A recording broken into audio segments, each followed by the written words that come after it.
pamalandong sa pulong sa Dios sa kabuntagon. Sliced bread, dawata ug kana ang pulong sa Ginoo. Mga igsoon, mahayong adlaw. Ani anaw sab kita sa atong buntagong tulumanon ang sliced bread. Abril 10, 2026. Friday in the octave of Easter. Biyernes sa simana sa Pasko sa pagkabanhaw. Ang Ebanghelyo sumala ni San Juan, Kapitulo 21, versikulo 1 ngadto sa 14, naghisgot sa dihang si Jesus nagpakita na usab sa iyang mga tinun-an didto sa lanaw sa Tiberias. Sa ilang pagpanagat, wala gayud sila nakuha tibuok gabii. Sa pagsubang na sa adlaw, nagtindog si Jesus didto sa lapyahan, apan wala makaila ang mga tinun-an nga si Jesus di ay kadto. Unya ningon siya kanila, mga anak, nakakuha ba kamo? Sila mitubag, wala gayud.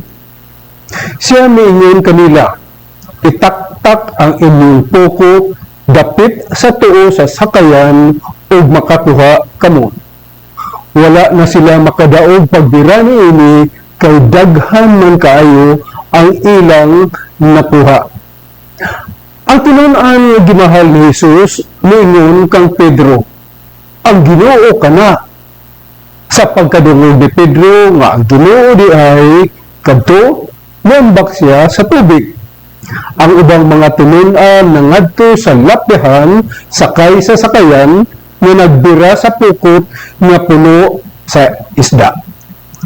Sa pagkawas na nila, nakita nila dito ang usa ka tapok sa binagang uling nga may isda nga gisugba ug may pan usab. Unya si Jesus ningon kanila, dali nga ri ug pangaon kamo. Ikatulo kining pagpakita ni Jesus ngadto sa mga tinun-an human siya mabanhaw. Pamalandong. Ang nabanhaw nga Ginoo nagpadayon sa pagbarog sa baybayon sa atong kinabuhi, isip usa nga nagdala og kahayag sa atong kayupi. Tungod sa kadako sa atong mga problema o kapakyasan sa kinabuhi, mao nga dili na nato siya mabantayan, dili na nato siya makit-an. Apan wala siya mobiya kanato, ilabi na kung naglisod ta. Ang nabanhaw nga Ginoo padayong nagdapit kanato nga makig-uban ta kaniya. Bisag kapila pata na sayop o napakyas sa nagkalain-laing paagi. Padayon gihapon siya mo nagtawag kanato sa pagsugod pag-usab o pagladlad sa atong pukot sa laing direksyon. Gidapit kita sa pag-ila sa Ginoo diha sa baybayon sa atong kinabuhi nga nagtawag kanato nga mosunod sa iyang direksyon sa iyang dalan. Sa matag santos nga misa ang Ginoo muduol kanato sa espesyal nga paagi ug nagdasig kanato nga bag-oho nato ang atong relasyon kaniya. Dayon ipadala kita niya aron makighiusa sa iyang gugma pinaagi sa paghigugma sa uban sama sa iyang paghigugma kanato. Sige kitang tintalon sa pagbalik sa dapit diin kita gikan. Bisag sa una-una nga lang gani nato. Apan ang Ginoo kanunay nagtawag kanato sa pagpadayon sa unahan. Kitang tanan nakasuway na og grabing kapakyasan sa lahi-lahi nga panahon sa atong kinabuhi.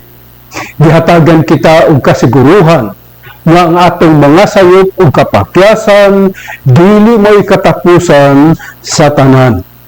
Ang Ginoo nagapabilin sa iyang pakig-ambit kanato ug kung kita mangandoy sa pagpakighusa kaniya ug maminaw sa iyang tulong, siya magabuhat sa talagsaong paagi aron ang atong mga kapakyasan mahimong bag-ong sinugdanan sa kinabuhi.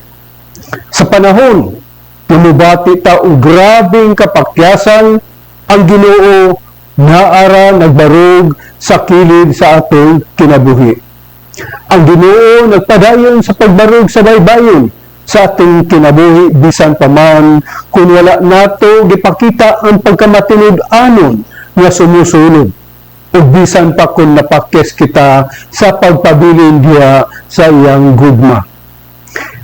Gitawag ni Jesus og balik ang iyang mga tinun-aron aron makig-uban na pud kaniya.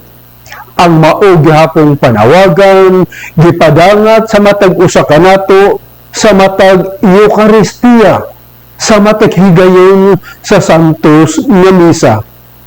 Ang Eucharistia maong sakramento sa pagkamatinud-anon sa Ginoo kanato, taliwala sa atong pagkamakasasala sa atong kahuyang o kakulangon. Mausab kini ang takna din kita gidapit sa pagkamaunungon kaniya ug sa paghalad pag-usab sa atong kinabuhi diha sa atong inadlaw-adlaw nga pagpuyo. Ug sa katapusan, igsuon, aduna ba'y higayon sa imong kinabuhi nga mibati ka nga ikaw mitalikod o mibalik sa kaniadto imbis nga muuswag diha sa imong relasyon sa Ginoo? Ngadto mga higayon nga yun sa nimo pag-atubang ang maong kahimtang. Dinhi na lamang ako kutom. Ako si Mario Matugas Miharis, sakop sa Couples for Christ Pastoral Formation Office sa Iligan City, Lanao del Norte.